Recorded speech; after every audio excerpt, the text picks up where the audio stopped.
억만장자 김재현 김재훈은 대학 시절 연인 박수연 박수연에게 버려진 후 15년 동안 막대한 부와 권력의 제국을 건설합니다. 하지만 암 진단을 받고 박수연의 실종 뒤에 숨겨진 가슴, 아픈 진실을 알게 된 그는 진정한 사랑에는 궁극적인 희생이 필요하다는 것을 깨닫게 됩니다. 하지만 이 감동적인 여정을 계속하기 전에 구독 버튼을 누르고 어느 도시에서 시청하고 있는지 댓글로 알려주세요. 명동 성당 명동 캐티드럴의 스테인드 글라스 창문으로 아침 햇살이 비추었습니다. 안에서는 플로리스트들이 통로를 따라 늘어선 하얀 장미와 백합의 마지막 손질을 서둘렀습니다. 이것은 올해 최고의 결혼식이 될 예정이었습니다. 서울에서 가장 부유한 기술 기업가 중 한 명인 김재현은 마침내 대학 시절 연인인 박수연과 결혼하려고 했습니다. 김재현은 교회 옆방의 전신 거울 앞에 서서 검은색 나비 넥타이를 매만졌습니다. 30세의 그는 남자가 원할 수 있는 모든 것을 가지고 있었습니다. 그의 회사인 재훈테크는 수십억 달러의 가치가 있었습니다. 그는 서울숲 서울포레스트이 내려다 보이는 저택에 살았습니다. 그리고 1시간도 차에 지나지 않아 그는 평생 사랑했던 여자와 결혼할 예정이었습니다. 넥타이 만지작거리지 마세요. 최민준 이 방에 들어오며 말했습니다. 최민준은 대학 시절부터 김재현의 가장 친한 친구였고 현재 그의 사업 파트너였습니다. 망칠 거예요. 어쩔 수 없어요. 김재현이 대답하며 손이 약간 떨렸습니다. 박수연을 위해 모든 것이 완벽하기를 바랄 뿐이에요. 최민준이 다가가 김재현의 넥타이를 직접 고쳐주었습니다. 진정하세요. 1시간 후면 꿈꿔왔던 여자와 결혼하게 될 거예요. 무슨 일이 잘못될 수 있겠어요? 그 말은 나중에 김재현을 괴롭히게 될 것입니다. 교회는 금방 가득 찼습니다. 서울에서 가장 중요한 인물 500명이 나무 벤치에 앉았습니다. 사업가, 정치인, 유명 인사들이었습니다. 카메라 크루들은 행복한 커플의 모습을 포착하기를 바라며 교회 밖에서 기다렸습니다. 이것은 단순한 결혼식이 아니었습니다. 수년 동안 회자될 사회적 사건이었습니다. 김재현은 재단에 서서 오르간 음악이 연주되자 심장이 쿵쾅거렸습니다. 교회 뒤편에 거대한 나무 문이 열렸습니다. 박수연이 하얀 드레스를 입고 천사처럼 나타났습니다. 그녀의 검은 머리는 뒤로 묶여 아름다운 얼굴을 드러냈습니다. 그녀의 목에는 김재현이 그날 아침에 선물한 다이아몬드 목걸이가 걸려 있었습니다. 하지만 뭔가 잘못되었습니다. 멀리서도 김재현은 박수연이 울고 있었다는 것을 알 수 있었습니다. 그녀의 얼굴은 창백했고 통로를 걸어가는 발걸음은 불안했습니다. 김재현은 배가 갑자기 조여오는 것을 느꼈습니다. 신랑을 만나러 가는 신부의 행복한 발걸음이 아니었습니다. 박수연은 재단에 도착했습니다. 가까이서 김재현은 그녀의 빨개진 눈과 떨리는 입술을 볼 수 있었습니다. 그가 무슨 말을 하기도 전에 그녀는 그의 손을 잡았습니다. 정말 미안해요. 그녀가 속삭이며 목소리가 떨렸습니다. 그녀는 김재현이 특별히 그녀를 위해 디자인한 40만 달러짜리 약혼 반지를 벗었습니다. 그녀는 그것을 그의 손바닥에 쥐어주고 그의 손가락을 덮었습니다. 반지는 가지세요. 저는 떠날 거예요. 그 말은 김재현에게 육체적인 타격처럼 들렸습니다. 수연 씨, 무슨 짓? 하지만 그녀는 이미 돌아서 눈물을 흘리며 달아났습니다. 박수연은 드레스를 잡고 통로를 따라 달렸습니다. 교회는 충격적인 속삭임으로 술렁였습니다. 기자들이 그 순간을 포착하며 카메라 플래시가 터졌습니다. 김재현은 뜨거운 수처럼 손에 반지를 든 채 얼어붙어 있었습니다. 최민준이 앞으로 나아가 김재현의 어깨에 손을 얹었습니다. 재현 씨, 김재현은 그의 손을 뿌리쳤습니다. 다리가 약해졌지만 그는 억지로 똑바로 서 있었습니다. 500쌍의 눈이 그를 바라보며 그가 무엇을 할지 기다리고 있었습니다. 속삭임은 더 커졌습니다. 사람들은 휴대전화를 꺼내 모든 것을 녹화했습니다. 신사 숙녀 여러분, 김재현이 말했습니다.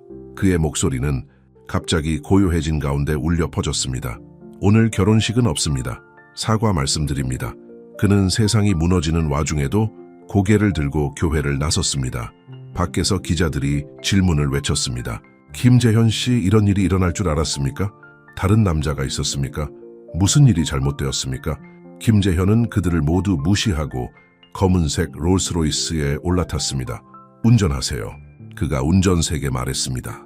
그냥 운전하세요. 그날 밤 저택에서 혼자 김재현은 어두운 사무실에 앉았습니다. 반지는 책상 위에 놓여 달빛을 받았습니다. 그의 휴대전화에는 수백 개의 부재중 전화와 메시지가 있었지만 그는 모두 무시했습니다. 그는 노트북을 켜고 이메일을 열었습니다. 1시간도 채 지나지 않아 그는 신혼여행 계획, 그들이 위해 산 새집, 그들의 미래의 일부가 될 예정이었던 모든 것을 취소했습니다. 다음 날 아침 김재현은 완벽하게 다려진 정장을 입고 회사 본사에 들어갔습니다. 그의 얼굴에는 전날의 굴욕의 흔적이 보이지 않았습니다. 그는 긴급 이사회를 소집했습니다. 신사숙녀 여러분, 그는 놀란 임원들로 가득 찬 방에 발표했습니다. 회사를 확장하기로 결정했습니다. 연말까지 주요 경쟁사 3곳을 인수하고 싶습니다. 하지만 사장님, 한 이사가 항의했습니다. 수십억 달러가 들 것입니다. 위험은 신경 쓰지 않습니다. 김재현이 그를 잘라 말했습니다. 해결하세요. 그리고 김재현의 변신이 시작되었습니다. 그 후 15년 동안 그는 성공적인 회사를 제국으로 만들었습니다. 그는 기술계의 얼음왕으로 알려지게 되었습니다. 똑똑하지만 무자비했습니다. 그는 자비 없이 경쟁사들을 몰락시켰습니다. 그는 그의 불가능한 기준을 충족하지 못한 사람은 누구든 해고했습니다. 그 재단에 섰던 따뜻하고 사랑스러운 남자는 박수연이 떠난 날 죽었고 권력과 성공만을 중시하는 사람으로 대체되었습니다. 약혼 반지는 그의 책상 서랍에 잠겨 있었습니다. 때때로 늦은 밤 그는 그것을 꺼내보며 박수연이 왜 자신을 떠났는지 궁금해했습니다. 하지만 그는 결코 알아내려고 하지 않았습니다. 그는 답을 두려워했습니다. 그가 다시 데이트하는 모습을 본 사람은 아무도 없었습니다. 연예뉴스에서는 아름다운 모델과 여배우와의 관계에 대해 추측했지만 모두 그의 홍보팀이 조심스럽게 연출한 사업적 관계였습니다. 진정한 김재현은 명동성당, 명동 캐티드럴에서 그의 마음이 상한 날 그의 마음을 닫았습니다. 15년이 그렇게 흘러갔습니다. 김재현은 45세가 되었고 검은 머리카락에는 이제 관자놀이에 회색이 섞였습니다. 그의 회사는 수천억 달러의 가치가 있었습니다. 그는 더 큰 저택에서 혼자 살았고 그에게 기쁨을 주지 않는 값비싼 물건들에 둘러싸여 있었습니다. 그는 돈으로 살 수 있는 모든 것을 가지고 있었지만 돈으로는 대체할 수 없는 것을 잃었습니다. 그의 인간성이었습니다. 그러던 어느 날 정기적인 의사 진찰이 모든 것을 바꿔놓았습니다. 김재현은 정서해 박사 맞은편의 비싼 가죽 의자에 앉아 그녀가 검사 결과를 검토하는 것을 거의 듣지 않았습니다. 그는 휴대전화로 이메일을 확인하고 있었는데 그녀의 말이 그의 집중력을 끊었습니다. 김재현 씨, 심각한 소식을 전해야 할 것 같습니다. 정서희 박사는 태블릿을 내려놓고 김재현을 직접 바라보았습니다. 검사 결과 희귀한 유형의 암에 걸렸습니다. 악성이며 이미 여러 장기에 전이 되었습니다. 김재현은 매우 가만히 앉아 손에 든 휴대전화를 잊었습니다. 15년 만에 그의 철저하게 통제된 세상이 그의 발밑에서 흔들렸습니다. 얼마나 남았습니까? 그가 거친 목소리로 물었습니다. 치료를 받으면 1년 정도, 그렇지 않으면 6개월입니다. 정서희 박사의 목소리가 부드러워졌습니다. 죄송합니다, 김재현 씨. 즉시 치료를 시작해야 합니다. 김재현은 고개를 끄덕였지만 그녀가 항암치료 및 방사선 치료에 대해 설명하는 것을 거의 듣지 못했습니다. 그의 마음은 회사, 그의 제국에 대해 생각하며 빨리 돌아가고 있었습니다. 누가 이를 처리할까요? 누구를 믿을 수 있을까요? 다른 사례가 생각납니다. 정서희 박사가 거의 스스로에게 말하듯 말했습니다. 박수연 씨요. 그녀는 병을 앓고 있을 때도 비슷한 투쟁심을 보였습니다. 김재현은 고개를 들었습니다. 무슨 말씀이십니까? 정서희 박사는 놀란 표정을 지었습니다. 죄송합니다. 다른 환자를 언급해서는 안 됩니다. 박수연 씨가 우리 모두에게 깊은 인상을 남겼다는 것뿐입니다. 그녀가 여동생을 구하기 위해 모든 것을 희생한 방식, 무슨 말씀을 하시는 겁니까? 김재현이 앞으로 기대며 요구했습니다. 무슨 희생이요? 정서희 박사의 얼굴에는 혼란이 나타났습니다. 모르십니까? 하지만 당신과 박수연 씨는 그녀는 자신이 해서는 안 될 것을 밝힐지도 모른다는 것을 깨닫고 말을 멈췄습니다. 제발요, 김재현이 거의 속삭이는 목소리로 말했습니다. 알아야 합니다. 정서희 박사는 주저하다가 결정을 내린 것 같았습니다. 15년 전이었습니다. 박수연 씨의 여동생인 서희 씨가 백혈병에 걸렸습니다. 박수연 씨는 완벽한 골수 일치자였습니다. 하지만 박수연 씨 자신의 건강 상태 때문에 기증 과정은 위험했습니다. 그녀는 평생 합병증이 생길 수 있다는 것을 알고 있었지만 주저하지 않았습니다. 김재현은 숨을 쉴 수 없는 것 같았습니다. 정확히 언제였습니까? 확인해 보겠습니다. 정서희 박사는 컴퓨터에 무언가를 입력했습니다. 기증은 2010년 3월 15일에 이루어졌습니다. 결혼식 3일 전 박수연이 갑자기 이상하고 냉담하게 행동하기 시작한 날입니다. 어떤 합병증입니까? 김재현이 대답을 두려워하며 물었습니다. 기증으로 인해 희귀한 면역 반응이 유발되었습니다. 박수연 씨의 몸이 자신을 공격하기 시작했습니다. 그녀는 수개월 동안 병원에 입원했습니다. 회복이 매우 어려웠습니다. 정서희 박사는 동정심으로 김재현을 바라보았습니다. 저는 항상 그녀의 약혼자가 그녀를 방문하지 않은 것이 이상하다고 생각했지만 이제 알겠습니다. 당신은 몰랐군요. 김재현은 너무 빨리 일어서서 의자가 뒤집어졌습니다. 가야겠어요. 김재현 씨, 기다리세요. 치료 계획에 대해 논의해야 합니다. 하지만 김재현은 이미 문을 나섰습니다. 그는 차로 달려가면서 휴대전화를 꺼냈습니다. 이지혜, 리지혜 씨. 그는 비서에게 소리쳤습니다. 다음 주 일정을 모두 취소하세요. 그리고 지난 15년 동안 박수연 씨에 대해 찾을 수 있는 모든 것을 가져오세요. 진료 기록, 주소, 모든 것. 하지만 사장님, 그건 기밀인데 비용이 얼마가 들든 누구를 고용해야 하든 상관없습니다. 그냥 하세요.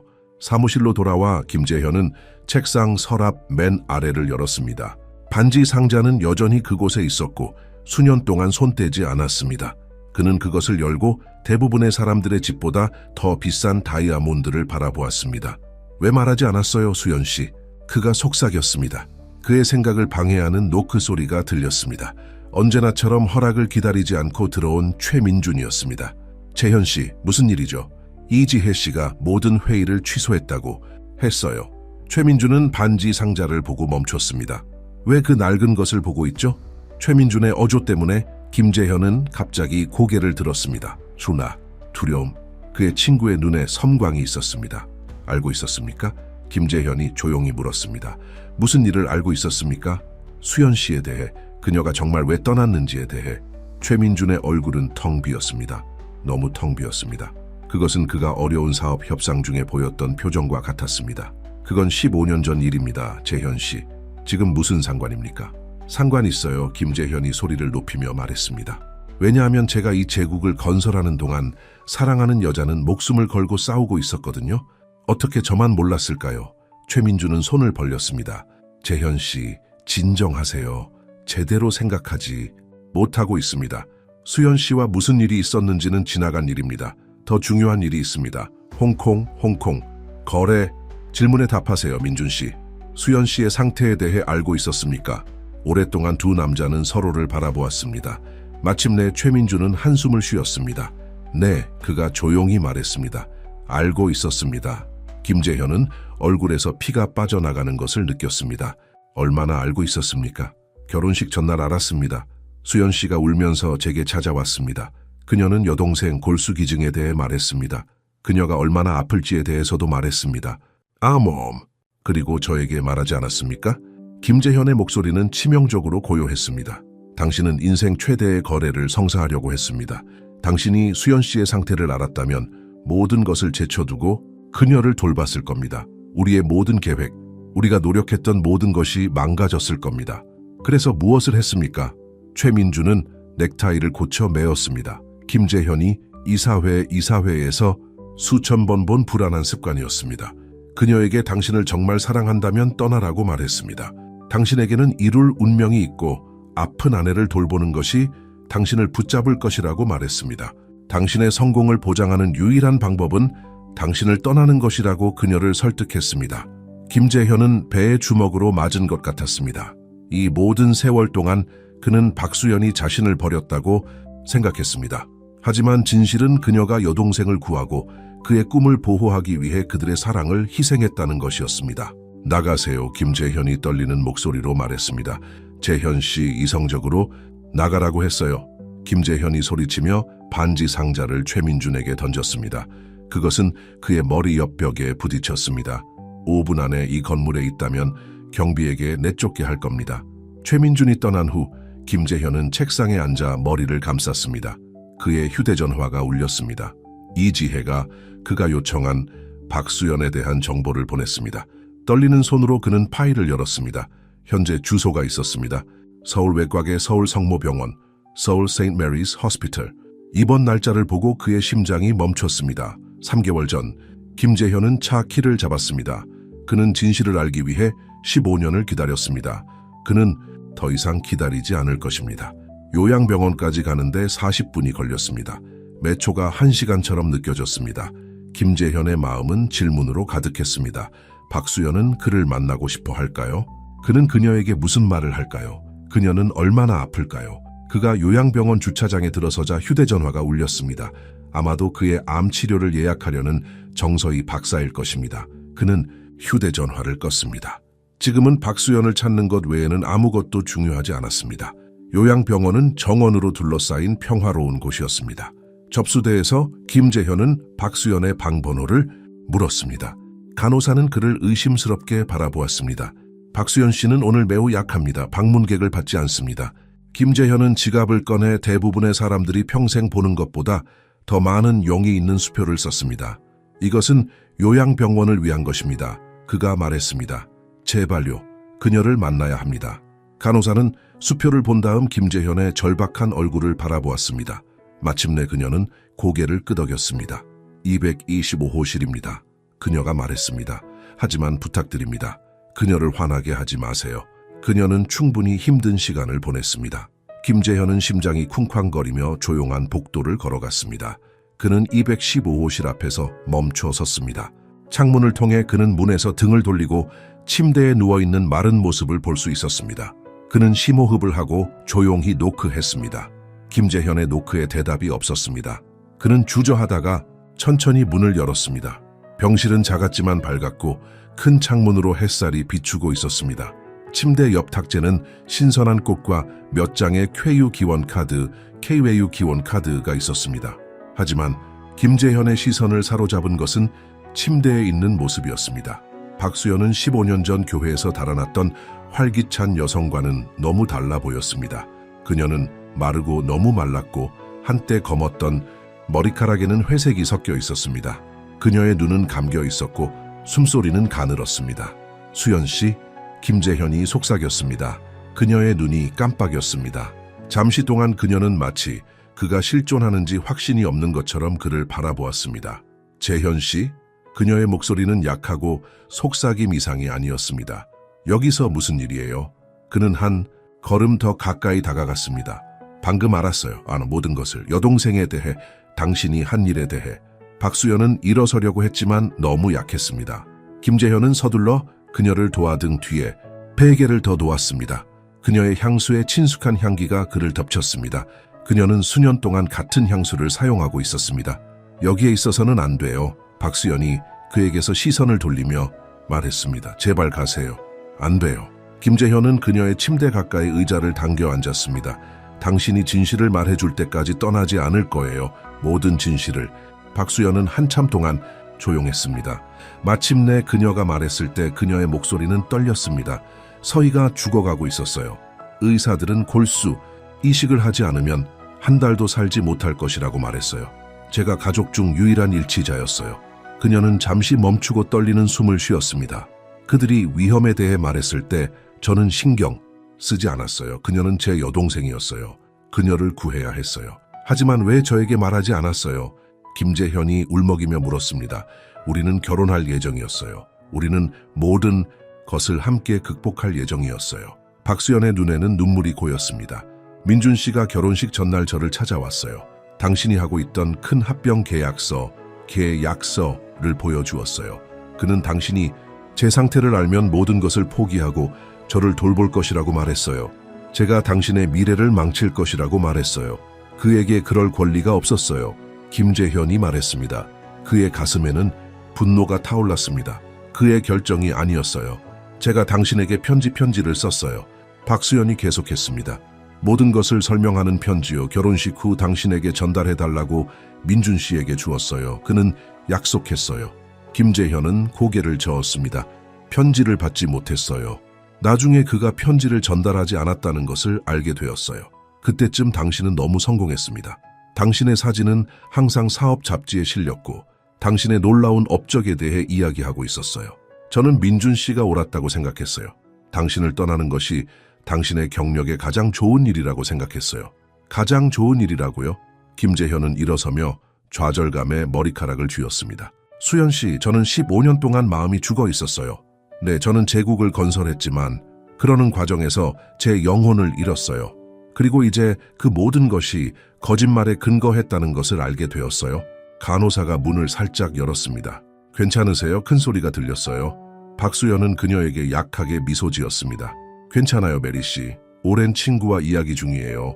간호사가 떠난 후 김재현은 다시 앉아 감정을 조절하려고 노력했습니다. 서희 씨에 대해 말해줘요. 그가 부드럽게 말했습니다. 이식이 성공했어요. 처음으로 박수연은 미소 지었습니다. 네, 지금은 건강해요. 결혼해서 2아이가 있어요. 딸 이름을 에마라고 지었어요. 그리고 당신은요? 그 후에 무슨 일이 있었어요? 의사들은 합병증이 있을 수 있다고 경고했지만 이렇게 심각할 것이라고는 아무도 예상하지 못했어요. 제 면역 체계는 제대로 회복되지 않았어요. 그 이후로 병원에 입원하고 퇴원하기를 반복했어요. 그녀는 그를 직접 바라보았습니다. 민준 씨가 제 모든 진료비를 지불해왔어요. 김재현은 뺨을 맞은 것 같았습니다. 의사들은 합병증이 있을 수 있다고 경고했지만 이렇게 심각할 것이라고는 아무도 예상하지 못했어요. 제 면역 체계는 제대로 회복되지 않았어요. 그 이후로 병원에 입원하고 퇴원하기를 반복했어요. 그녀는 그를 직접 바라보았습니다. 민준 씨가 제 모든 진료비를 지불해왔어요. 김재현은 뺨을 맞은 것 같았습니다. 그가 할 수 있는 모든 일을 다 했지만 박수연은 망설였습니다. 하지만 그가 저를 조용히 시키려고 그랬던 것 같아요. 그가 제 병원비를 내는 한 제가 재현 씨에게 연락할 위험을 감수할 수 없었어요. 이 모든 세월 동안 김재현은 조용히 말했습니다. 저는 그를 모든 것에 대해 신뢰했습니다. 제 회사, 제 인생, 수연 씨가 떠난 후에도 제가 여전히 믿었던 유일한 사람이었어요. 그리고 이제 그가 처음부터 우리 둘 다를 조종해왔다는 것을 알게 되었어요. 박수연은 손을 내밀어 그의 손을 잡았습니다. 그녀의 손가락은 차갑고 가늘었지만 그 제스처는 너무 익숙해서 그의 가슴이 아팠습니다. 재현 씨, 진단에 대해 들었어요. 그녀는 부드럽게 말했습니다. 간호사들이 이야기하더라고요. 암이라고 하던데요. 김재현은 고개를 끄덕였습니다. 어떻게 알았어요? 여기는 작은 의료계예요. 소문이 빨리 퍼져요. 그녀는 그의 손을 꽉 잡았습니다. 무서워요? 그 질문은 그를 당황하게 만들었습니다. 15년 동안 아무도 김재현 씨의 감정에 대해 감히 묻지 않았습니다. 네, 그는 인정했습니다. 무서워요. 저도 처음에는 그랬어요. 박수연이 말했습니다. 하지만 제가 무엇을 배웠는지 아세요? 아프다는 것은 무엇이 정말 중요한지 알게 해줘요. 모든 돈, 모든 성공, 사랑에 비하면 아무것도 아니에요. 김재현은 두 사람이 맞잡은 손을 바라보았습니다. 저는 결혼 반지를 벗지 않았어요. 그는 조용히 말했습니다. 목걸이에 걸어서 매일 착용했어요. 15년 동안 매일요. 그는 셔츠 아래에서 목걸이를 꺼냈습니다. 황금색 반지는 햇빛에 반짝였습니다. 박수연의 눈에 눈물이 고였습니다. 재현 씨, 갑자기 그녀의 얼굴이 고통으로 일그러졌습니다. 그녀는 허리를 굽히고 숨을 헐떡였습니다. 수연 씨, 김재현은 당황하여 호출 버튼을 눌렀습니다. 누가 도와주세요. 간호사들이 뛰어들어 그를 옆으로 밀쳤습니다. 그는 그들이 그녀에게 주사를 놓고 활력 징후를 확인하는 것을 속수무책으로 지켜보았습니다. 마침내 몇 시간처럼 느껴지는 시간이 지난 후에야 그녀는 편안해지며 깊은 잠에 빠져들었습니다. 수연 씨는 휴식이 필요해요. 수간호사는 김재현에게 단호하게 말했습니다. 내일 다시 오세요. 김재현은 고개를 끄덕였지만 떠나기 전에 그녀의 이마에 부드럽게 입을 맞췄습니다. 돌아올게요. 그는 속삭였습니다. 약속할게요. 자동차 안에서 김재현은 두 통의 전화를 걸었습니다. 첫 번째는 변호사에게였습니다. 최민준의 지난 15년간의 활동에 대한 모든 자료를 원합니다. 모든 거래, 모든 금융거래, 그가 쓴 모든 돈 말입니다. 그리고 내일 아침까지 받고 싶어요. 두 번째 전화는 이지혜에게였습니다. 다음 달 일정을 모두 취소해요. 그리고 세계 최고의 의사들을 찾아줘요. 면역 체계 장애, 전문가요. 돈은 문제가 아니에요. 이번 주말까지 모두 여기로 오게 하고 싶어요. 집으로 돌아오는 길에 김재현은 화가 나고 분해하며 낭비한 모든 세월을 생각했습니다. 그는 자신이 차갑고 유리로 된 제국을 건설하는 동안 혼자 고통받던 박수연을 생각했습니다. 그는 그들을 체스 말처럼 조종하던 최민준을 생각했습니다. 하지만 대부분 그는 두 번째 기회에 대해 그리고 이를 바로잡기에 너무 늦었는지에 대해 생각했습니다. 그날 밤 그의 저택에서 김재현은 평소처럼 집무실로 가지 않았습니다. 대신 그는 서재로 갔습니다. 수년 동안 사용하지 않았던 방이었습니다. 거기 서랍 맨 아래 상자에는 보내지 못한 결혼 초대장이 쌓여 있었습니다. 그는 하나를 집어들고 새겨진 글자를 손가락으로 쓸어내렸습니다. 김재현과 박수연은 귀하의 참석을 요청드립니다. 15년 만에 김재현은 울었습니다. 김재현은 그날 밤 거의 잠을 자지 못했습니다. 새벽 6시에 그는 이미 사무실에 와서 최민준에 대한 서류를 기다리고 있었습니다. 그의 변호사인 강태준이 직접 서류를 전달하러 왔습니다. 우리가 생각했던 것보다 더 심각해요. 강태준은 김재현의 책상에 두꺼운 서류철을 내려놓으며 말했습니다. 최민준은 수년 동안 회사에서 돈을 훔쳐왔어요. 하지만 그게 전부가 아니에요. 김재현은 서류철을 열고 읽기 시작했습니다. 그의 손이 떨리기 시작했습니다. 그는 우리의 기술 비밀을 경쟁사에 팔았어요. 김재현은 믿을 수 없다는 듯 말했습니다. 그리고 박수연의 병원비를 지불하는 데 쓴 돈은 모두 그가 횡령한 회사 자금이었어요. 강태준은 고개를 끄덕였습니다. 그는 조심스러웠어요. 해외 계좌를 통해 모든 것을 숨겼죠. 하지만 최근에는 서툴렀어요. 아마도 재현 씨가 사업에만 집중하며 신경 쓰지 않았기 때문일 거예요. 김재현은 최민준이 특정 거래를 추진하고 개인적으로 일을 처리하라고 고집했던 모든 순간들을 생각했습니다. 그 모든 동안 그는 훔치고 속이고 배신하고 있었습니다. 이사회에 전화해요. 김재현은 명령했습니다. 긴급 이사회 오전 9시. 정확히 9시에 최민준은 회의실에 들어와 평소처럼 비싼 넥타이를 매만졌습니다. 그는 김재현이 테이블 맨 위에 앉아있는 것을 보고 멈춰 섰습니다. 재현 씨, 건강 문제로 휴가를 가는 줄 알았는데요. 앉으세요, 민준 씨. 김재현의 목소리는 차가웠습니다. 박수연 씨에 대해 이야기해야 해요. 최민준의 얼굴이 창백해졌지만 그는 그것을 웃어넘기려고 했습니다. 재현 씨, 어제 이 문제는 해결된 줄 알았는데요. 옛날 이야기잖아요. 이 편지처럼요. 김재현은 종이 한 장을 들고 있었습니다. 15년 전 수연 씨가 저에게 쓴 편지요. 당신이 전달하겠다고 약속했지만 대신 보관했던 편지요? 어디서 구했어요? 당신 집 금고에서요. 제 경비팀이 어젯밤에 찾았어요.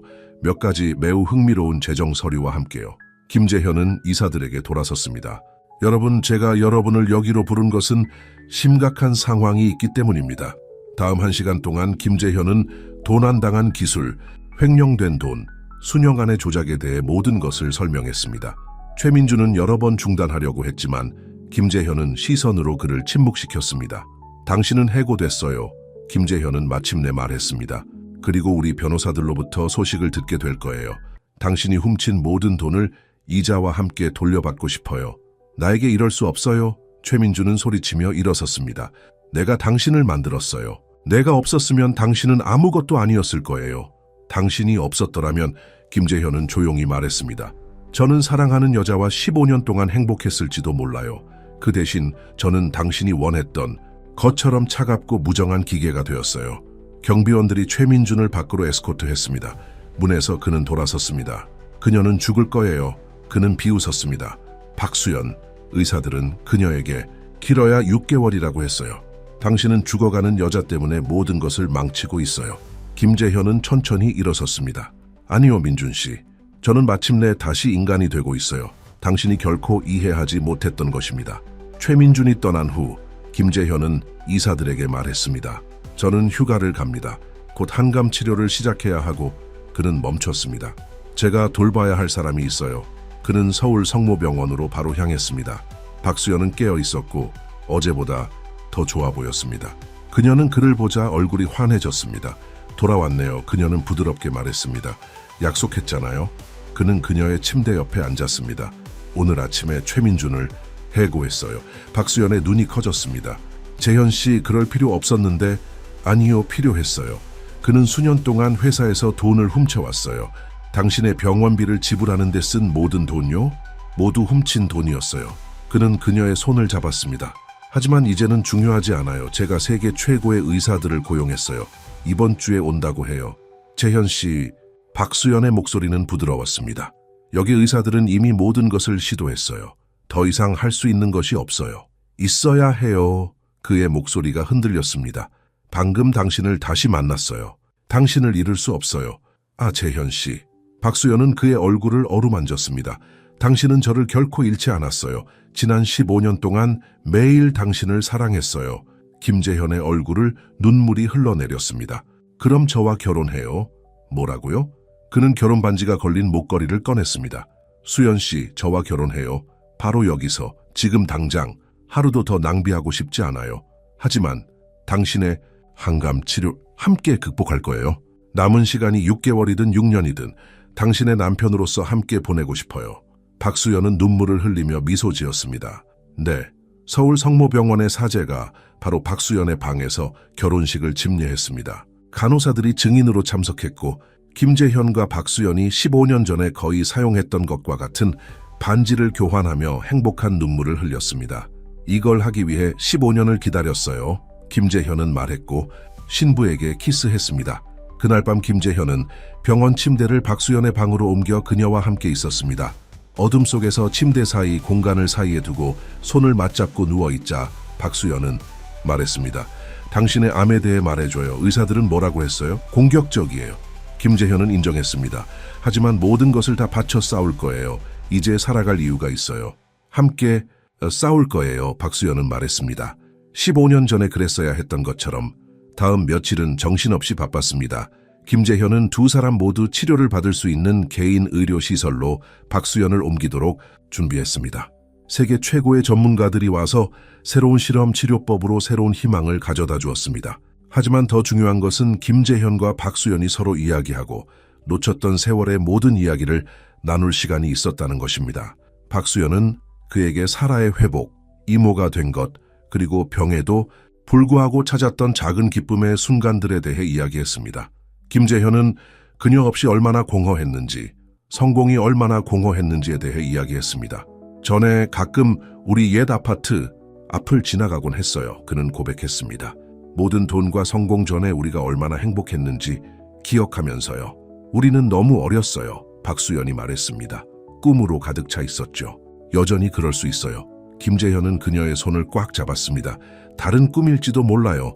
하지만 여전히 우리의 꿈이에요. 어느 날 아침 김재현은 박수연이 침대에서 자신을 바라보고 있는 것을 발견했습니다. 무슨 생각을 하고 있어요? 그가 물었습니다. 최민준에 대해요. 그녀는 말했습니다. 그에게 무슨 일이 있었는지 들었어요? 김재현은 고개를 끄덕였습니다. 그는 해외로 도망치려고 했지만 공항에서 경찰에 잡혔어요. 오랫동안 감옥에 갈 거예요. 그를 미워해요? 김재현은 잠시 생각했습니다.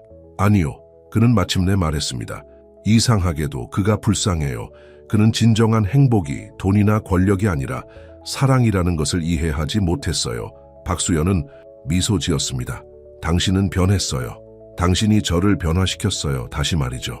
그는 일어서서 조심스럽게 그녀의 침대 가장자리에 앉았습니다. 오늘이 무슨 날인지 알아요? 목요일 3월 15일이에요. 당신이 살에게 골수를 기증했던 날로부터 정확히 15년째 되는 날이에요. 모든 것이 바뀐 날이죠. 박수연의 눈에 눈물이 고였습니다. 재현 씨, 당신을 위해 준비한 게 있어요. 그는 작은 상자를 꺼냈습니다. 안에는 새로운 반지가 있었습니다. 원래 약혼 반지보다 작고 심플했지만 어쩐지 더 아름다웠습니다. 하지만 우리는 이미 결혼했잖아요. 박수연은 항의했습니다. 이건 약혼 반지가 아니에요. 김재현은 설명했습니다. 약속 반지예요. 우리의 치료가 어떻게 되든 남은 시간이 얼마든 간에 함께 맞설 거라는 약속이에요. 더 이상 비밀도, 더 이상 혼자, 희생도 없어요. 그는 반지를 그녀의 손가락에 끼우면서 설령 함께하는 시간이 짧더라도 그것은 그의 빈 헛된 성공의 모든 세월보다 더 많은 사랑과 의미로 가득 차 있을 것이라는 것을 알았습니다. 창밖으로 새로운 날이 밝아오며 새로운 희망, 새로운 도전, 그리고 모든 순간을 소중히 여길 기회를 가져다 주었습니다. 병원 방에서 결혼식을 올린 지 한 달 후 김재현과 박수연은 개인 의료시설에서 새로운 일상에 적응했습니다. 그들의 방은 아름다운 정원이 내려다 보이는 큰 창문이 있는 편안한 스위트룸으로 합쳐졌습니다. 매일 아침 그들은 함께 앉아 일출을 바라보며 또 하루를 함께 할 수 있음에 감사했습니다. 오늘 첫 항암 치료를 받는 날이에요. 박수연은 어느 아침 김재현의 손을 잡고 말했습니다. 긴장돼요? 무서워요. 김재현은 인정했습니다. 하지만 당신이 여기에 있으니 더 쉬워요. 바로 그때 문을 두드리는 소리가 들렸습니다. 어린 여자아이가 두 아이의 손을 잡고 서 있었습니다. 그녀는 박수연과 너무 닮아서 김재현은 그녀가 누구인지 바로 알았습니다. 살아? 그가 물었습니다. 박수연의 여동생은 눈물을 터뜨리며 두 사람을 껴안았습니다. 수연 언니는 어제까지 당신들이 다시 만났다는 사실을 저에게 말하지 않았어요. 그녀는 눈물을 닦으며 말했습니다. 제가 가능한 한 빨리 왔어요. 6살쯤 된 여자아이와 4살쯤 된 남자아이는 어리둥절해 보였습니다. 사라는 아이들 옆에 무릎을 꿇었습니다. 은마야 제가, 이분이 너희 이모 박수연이야. 내 이름을 따서 지었지. 그녀는 어린 여자아이에게 말했습니다. 그리고 이분은 너희 삼촌 김재현이야. 어린 은마는 침대로 걸어가 이모를 진지하게 바라보았습니다.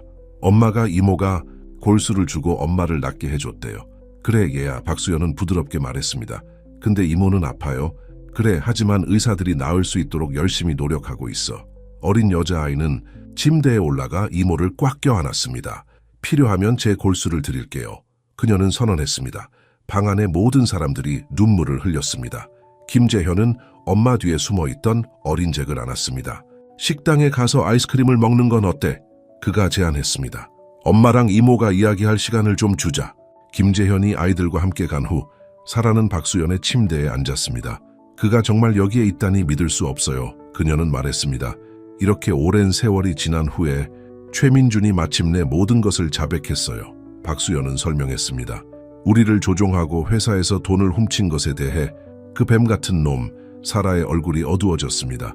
난 그 놈을 결코 믿지 않았어요. 그가 병원에 나타나서 병원비를 내주는 것처럼 큰 은혜를 베푸는 척하는 모습이 이제는 아무것도 중요하지 않아요. 박수연은 말했습니다.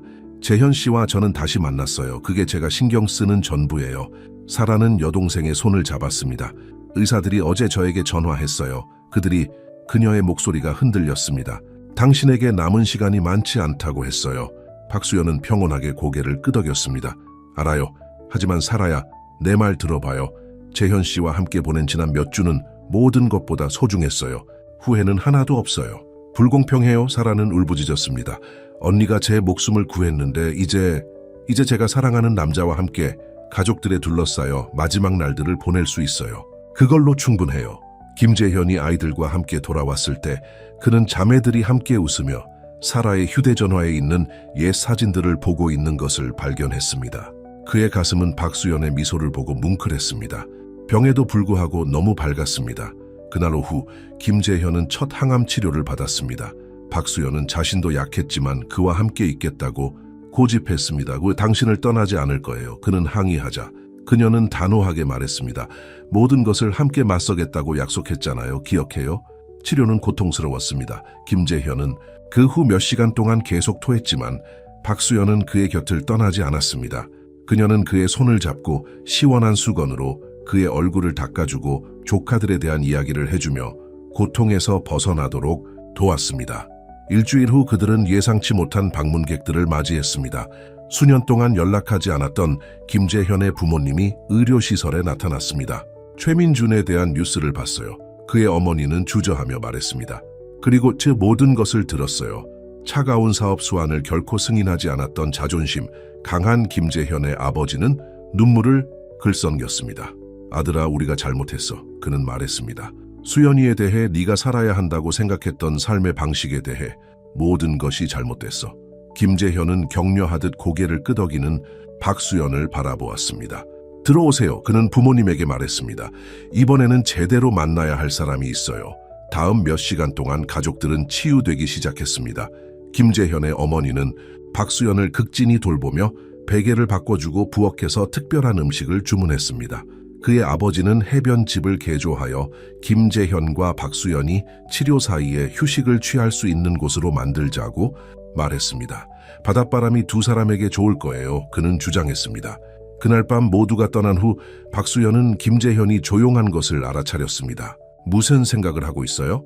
그녀가 물었습니다. 너무 많은 시간을 낭비했어요. 그는 말했습니다. 모든 사람을 밀어내고 화를 내며 15년을 보냈죠. 그리고 그 모든 시간 동안 제가 보기만 원했다면 너무나 많은 사랑이 있었어요. 과거는 바꿀 수 없어요. 박수연은 부드럽게 말했습니다. 하지만 현재를 최대한 활용할 수는 있어요. 김재현은 노트북을 꺼냈습니다. 그의 평소 디지털 기기와는 매우 다른 것이었습니다. 그게 뭐예요? 박수연이 물었습니다. 버킷리스트예요. 그는 말했습니다. 우리가 함께 하고 싶은 것들이죠. 이 방에서 해야 할지라도요. 그는 읽기 시작했습니다. 첫 번째, 별 아래서 춤추기. 바로 그날 밤 김재현은 의료진이 시설의 옥상 정원으로 두 사람을 돕도록 준비했습니다. 맑은 밤하늘 아래 박수연은 휠체어에 앉아 김재현은 아이비 스탠드를 밀면서 두 사람은 좋아하는 옛 노래에 맞춰 부드럽게 춤을 추었습니다. 두 번째, 김재현은 다음날 아침 계속했습니다. 이곳의 모든 창문에서 일출을 보기. 그래서 그들은 박수연의 휠체어를 매일 아침 다른 창문으로 옮겨 아래 정원에서 볼 수 있는 사람들에 대한 이야기를 지어냈습니다. 세 번째, 대학 때 이야기했지만 읽지 못했던 모든 책을 읽기. 그들은 번갈아 가며 서로에게 책을 읽어주었고 인물에 맞는 다른 목소리를 내면서 서투른 억양 시도에 웃었습니다. 사라는 매주 주말에 아이들을 데리고 방문했습니다. 어린 은마는 이모와 함께 침대에 기어들어갔고 잭은 삼촌 김재현에게 장난감 자동차를 보여주었습니다. 그들은 불모지 같은 의료 스위트룸을 가족의 소리, 삶의 소리, 사랑의 소리로 채웠습니다. 어느 저녁 해질녘을 바라보며 박수연은 갑자기 말했습니다. 그 아이를 만나고 싶어요. 누구를? 대골수 기증을 받았던 소아병원의 어린 소녀요. 사라보다 먼저 기증받았던 아이요. 그 아이에게 무슨 일이 있었는지 전혀 몰라요. 김재현은 즉시 사설수사관에게 전화했습니다. 며칠 만에 그들은 고은지, 이제 건강한 20세 대학생을 찾았습니다. 고은지가 그들의 방에 들어왔을 때 박수연은 울기 시작했습니다. 제가 언니 옆 침대에 있었어요. 고은지는 박수연의 손을 잡고 말했습니다. 언니는 고통스러워하면서도 매일 밤 저에게 이야기를 해주셨어요. 언니 덕분에 희망을 가질 수 있었어요. 잘 지냈는지 몰랐어요. 박수연은 속삭였습니다. 잘 지냈어요. 언니 덕분이에요. 그리고 이제 소아종양 간호사가 되기 위해 공부하고 있어요. 언니가 저를 도왔던 것처럼 다른 아이들을 돕고 싶어요. 그날 밤 김재현은 그들의 버킷리스트에 또 다른 항목을 추가했습니다. 27번째, 골수 기증자와 필요로 하는 어린이들을 연결하는 재단을 만들기. 잘 지냈는지 몰랐어요. 박수연 씨가 속삭였습니다. 잘 지냈어요. 덕분이에요, 언니. 그리고 이제 소아암 간호사가 되기 위해 공부하고 있어요. 언니가 저를 도왔던 것처럼 다른 아이들을 돕고 싶어요. 그날 밤 김재현, 김재훈 씨는 그들의 버킷리스트에 또 다른 항목을 추가했습니다. 27번째, 골수 기증자와 필요로 하는 어린이들을 연결하는 재단을 만들기. 자랑스러운 일이지. 그는 자랑스럽게 말했습니다. 내 유산이 될 거야. 박수연 씨는 힘없이 미소 지었습니다. 두 사람 모두 그녀의 상태가 악화되고 있음을 알았지만 그들은 그 사실을 삶의 순간순간을 충분히 살아가는 것을 막는 변명으로 삼지 않기로 했습니다. 리스트 나머지 부분을 읽어줘요. 그녀는 말하며 이제는 공유하게 된 병원 침대에서 그에게 기대 앉았습니다. 김재현, 재훈 씨가 그들이 여전히 이루기를 희망하는 크고 작은 꿈들에 대한 이야기를 읽어주는 동안 그들은 서로를 꼭 껴안고 비록 짧을지라도 사랑에 대한 두 번째 기회에 감사했습니다. 어느 날 아침 일찍 정서희 박사가 잔뜩 서류를 들고 김재현, 김재훈 씨와 박수연 씨의 병실로 뛰어들어왔습니다. 뭔가 발견했어요. 그녀는 외쳤습니다. 김재현, 김재훈 씨의 최근 혈액 검사에서요. 박수연 씨는 침대에서 더 똑바로 앉았고 김재현, 김재훈 씨는 아침 커피를 내려놓았습니다. 뭔데요? 그들은 동시에 물었습니다. 김재현, 김재훈 씨의 항암 치료가 예상보다 효과가 좋네요. 정서해 박사는 설명했습니다. 몸이 치료에 엄청나게 잘 반응하고 있어요. 하지만 그게 다가 아니에요. 그녀는 박수연 씨를 향해 돌아섰습니다. 그의 혈액 검사에서 특이한 점을 발견했어요. 당신을 도울 수 있는 뭔가요? 수주 만에 처음으로 박수연 씨의 눈에 희망이 스쳤습니다. 무슨 말씀이세요? 김재현, 김재훈 씨의 혈액에서 전에 본 적 없는 독특한 항체 반응이 나타났어요. 아마도 당신의 면역 체계를 강화하는 데 도움이 될 수 있을 거라고 생각해요. 김재현 씨는 의사의 팔을 잡았습니다. 제가 박수연 씨를 도울 수 있다는 말씀이세요? 정서혜 씨가 도왔던 것처럼요? 실험적인 단계입니다. 정서혜 박사는 경고했습니다. 더 많은 검사가 필요해요. 그리고 김재현 씨에게 위험할 수도 있어요. 몸은 이미 암과 싸우고 있고 할게요. 김재현 씨는 즉시 말했습니다. 재현 씨 안 돼요. 박수연 씨는 항의했습니다. 아직 치료 중이잖아요. 너무 위험해요. 김재현 씨는 그녀의 손을 잡았습니다. 15년 동안 당신 혼자 희생의 짐을 짊어졌어요. 사라를 구하기 위해 모든 것을 포기했죠. 우리의 사랑, 당신의 건강, 당신의 미래를요. 이젠 제 차례입니다. 박수연 씨의 얼굴에는 눈물이 흘러내렸습니다. 당신의 목숨을 걸게 할 수 없어요. 당신이 사라를 위해 했던 일과 똑같은 거예요. 김재현 씨는 그녀에게 일깨워 주었습니다. 그리고 제 꿈을 이룰 수 있도록 저를 떠나려 했던 것처럼요. 그는 정서희 박사를 향해 돌아섰습니다. 제게 무엇이 필요하세요? 다음 며칠 동안은 검사로 가득 차 있었습니다. 의료진은 밤낮으로 김재현 씨의 혈액을 연구하고 시뮬레이션을 실행하고 전 세계의 전문가들과 상담했습니다. 마침내 정서혜 박사는 양가 가족이 모두 참석한 회의를 소집했습니다. 정서희 씨는 박수연 씨의 손을 잡고 앉아 있었고 김재현 씨의 부모는 창가에 서서 불안해했습니다. 작은 엠마와 잭은 방 안의 긴장감을 감지하며 조용히 구석에서 놀았습니다. 시술에는 김재현 씨의 골수에서 특정 세포를 채취하는 과정이 포함됩니다. 정서혜 박사는 설명했습니다. 우리는 이 세포들이 그의 몸이 생성하는 항체와 결합하여 박수연 씨의 면역 체계를 재건하는 데 도움이 될 것이라고 생각합니다.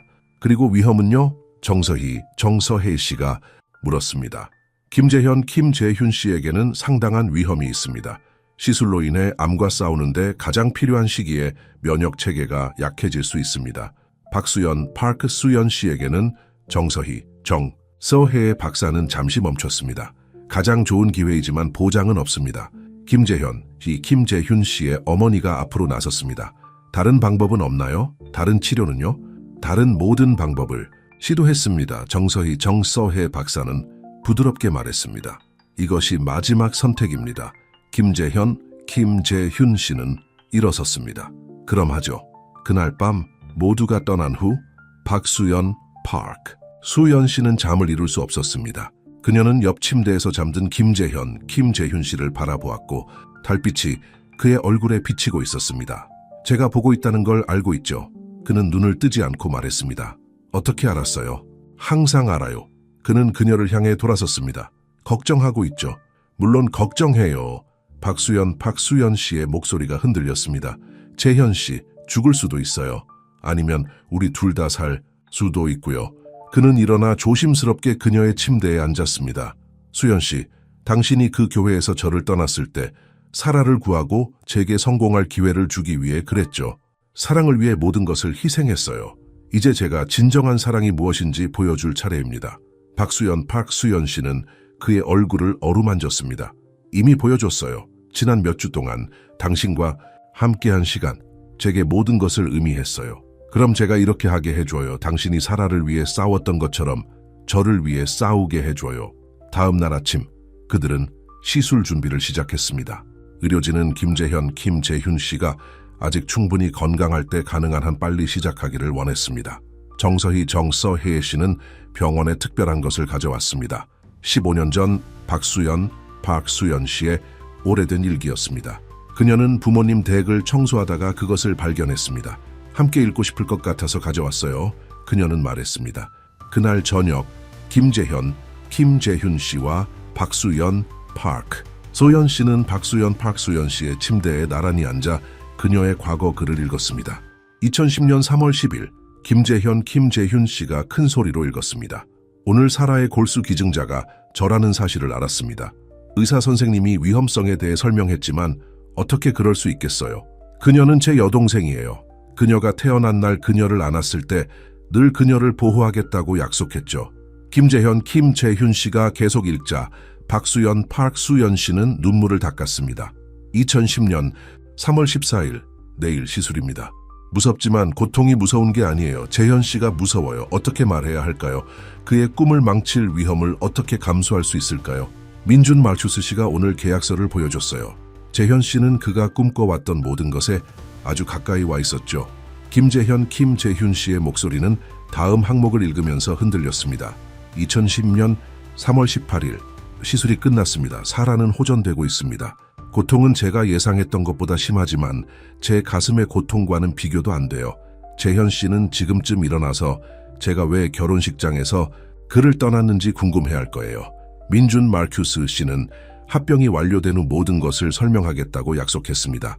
언젠가 제가 그를 너무 사랑해서 그를 붙잡아두지 못했기 때문에 이렇게 했다는 것을 이해해 주기를 기도합니다. 그들은 시술 전날 밤 그들이 여전히 가지고 있는 모든 꿈들에 대해 이야기했습니다. 김재현, 김재훈 씨는 엠마 설리반 재단에 대한 그의 계획을 공유했습니다.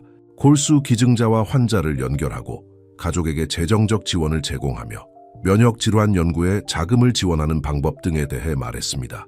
우리가 함께 운영할 거예요. 그는 주장했습니다. 우리 둘 다 건강해지면요. 박수연, 박수연 씨는 미소 지었습니다. 우리가 무엇을 할지 더 자세히 말해줘요. 당신이 항상 원했던 바닷가 근처에 작은 오두막을 살 거예요. 장미로 가득한 정원을 만들고 사라와 아이들과 일요일 저녁 식사를 하고 새벽이 다가오자 의료진이 그들을 수술 준비를 위해 데려왔습니다. 정서희 박사는 그들이 손을 잡고 박수연 씨의 침대에서 잠들어 있는 것을 발견했습니다. 시간입니다. 그녀는 부드럽게 말했습니다. 그들이 각각 다른 수술실로 옮겨지기 전에 김재현, 김재훈 씨와 박수연 씨는 마지막 순간을 공유했습니다. 사랑해요. 박수연 씨가 속삭였습니다. 나도 사랑해. 김재현, 김재훈 씨는 부드럽게 그녀에게 키스했습니다. 저쪽에서 봐요. 그들이 옮겨질 때 작은 엠마와 제기 정서혜 씨와 함께 도착했습니다. 작은 소녀는 이모의 들것으로 달려갔습니다. 이거 만들었어요. 그녀는 병원 위에 무지개가 그려진 크레파스 그림을 박수연 씨에게 건넸습니다. 행운을 빌어서요. 제기 덧붙였습니다. 박수연 씨는 그림을 가까이 잡았습니다. 완벽해요. 수술실에서 마취가 효과를 발휘하기 시작하면서 박수연 씨의 마지막 생각은 김재현, 김재훈 씨였습니다. 그가 성공한 사업가가 된 모습이 아니라 그녀를 온전히 사랑했던 젊은 남자, 이제 그녀가 한때 사라를 구하기 위해 모든 것을 걸었던 것처럼 그녀를 구하기 위해 모든 것을 걸고 있는 그 남자의 모습이었습니다. 수술은 몇 시간이 걸릴 예정이었습니다. 대기실에서 양가 가족, 김재현, 김재훈 씨의 부모 정서혜 씨와 그녀의 아이들, 심지어 부부와 가까워진 간호사들까지 모두 모였습니다. 그들은 손을 잡고 기도하며 소식을 기다렸습니다. 그들 위 각각의 수술실에서 15년 동안 서로를 잃고 다시 찾은 두 사람은 다시 한번 서로에게 돌아갈 길을 찾기 위해 싸웠습니다. 이번에는 시간이나 거리나 오해가 아니라 그들의 정맥 속 피를 통해서였습니다. 병원 창밖으로 새로운 날이 밝아오며 사랑과 희생으로 태어난 기적의 가능성을 가져왔습니다. 대기실은 의자에서 자고 있는 정서희 씨, 아이들의 부드러운 숨소리 외에는 조용했습니다. 김재현, 김재훈 씨와 박수연 씨가 수술실에 들어간 지 12시간이 지났습니다. 정서희 박사는 주기적으로 소식을 전하러 나왔지만 지난 1시간 동안은 아무런 소식이 없었습니다. 김재현, 김재훈 씨의 어머니는 묵주를 움켜쥐고 앞뒤로 서성였습니다. 그의 아버지는 창밖을 응시하며 걱정스러운 표정을 짓고 있었습니다. 정서희 씨는 잠든 아이들 옆에 앉아 부드럽게 그들의 머리카락을 쓰다듬고 있었습니다. 마침내 정서혜 박사가 수술복을 입은 채 나타났습니다. 모두 일어섰습니다. 수술이 끝났습니다. 그녀는 발표했습니다. 박수연 씨는 회복 중입니다. 시술은 우리가 바랐던 만큼 잘 진행되었습니다. 그리고 김재현, 김재훈 씨는요? 그의 어머니가 떨리는 목소리로 물었습니다. 정서혜 박사의 표정이 심각해졌습니다. 합병증이 있었습니다. 항암 치료로 인해 그의 몸이 우리가 예상했던 것보다 더 약했습니다. 중환자실에 있습니다. 정서혜 씨가 숨을 들이켰습니다. 괜찮을까요? 앞으로 24시간이 중요합니다. 최선을 다하고 있습니다. 회복실에서 박수연, 박수연 씨는 천천히 눈을 떴습니다. 마취의 안개 속에서 그녀는 모니터에 꾸준한 경고음을 들었습니다. 재현 씨, 그녀는 속삭였습니다. 간호사가 그녀의 침대 옆으로 왔습니다.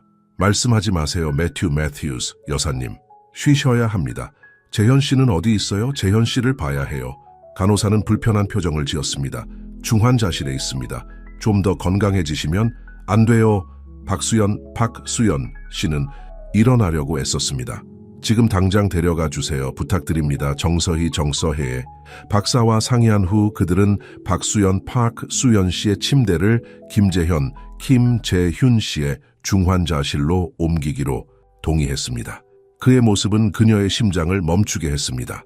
그는 창백하고 가만히 누워 있었고 여러 기계에 연결되어 있었습니다. 그의 호흡은 얕았습니다. 재현 씨, 박수연 씨는 속삭이며 그의 손을 잡으려고 손을 뻗었습니다. 무슨 짓을 한 거예요? 사흘 동안 박수연 씨는 김재훈 씨의 곁을 떠나지 않았습니다. 그녀는 자신의 회복실에 있어야 했지만 의료진은 그들을 갈라놓으려는 시도를 포기했습니다. 그들은 그녀의 침대를 중환자실에서 그의 옆으로 옮겼습니다. 박수연 씨는 그에게 끊임없이 이야기하며 그들의 계획과 꿈들을 상기시켜 주었습니다. 그녀는 자신의 오래된 일기를 읽어주며 대학 시절 첫 데이트, 그들을 사랑에 빠지게 한 모든 작은 순간들을 공유했습니다. 넷째 날 놀라운 일이 일어났습니다. 박수연 씨의 최신 검사 결과가 나왔는데 그녀의 면역 체계가 호전되고 있었습니다. 김재훈 씨에게 큰 타격을 준 시술에도 불구하고 효과가 나타나고 있었습니다. 보세요. 그녀는 김재훈 씨의 의식 없는 모습에게 말했습니다. 당신이 해냈어요. 저를 구했어요. 이제 부탁이에요. 당신도 스스로를 구해요. 그날 밤 박수연 씨는 김재훈 씨의 손이 자신의 손을 약하게 쥐는 것을 느끼며 깨어났습니다. 재현 씨, 그녀는 조심스럽게 몸을 일으켰습니다. 제 말 들려요? 그의 눈이 깜빡이었습니다. 수연 씨, 그의 목소리는 거의 속삭임에 가까웠습니다. 박수연 씨는 기쁨의 눈물을 터뜨렸습니다. 여기 있어요. 바로 여기. 김재훈 씨는 미소 지으려고 애썼습니다. 됐어요? 네, 사랑. 의사 선생님 말씀으로는 제 몸이 치료를 받아들이고 있대요. 면역 체계가 강해지고 있어요. 좋아요.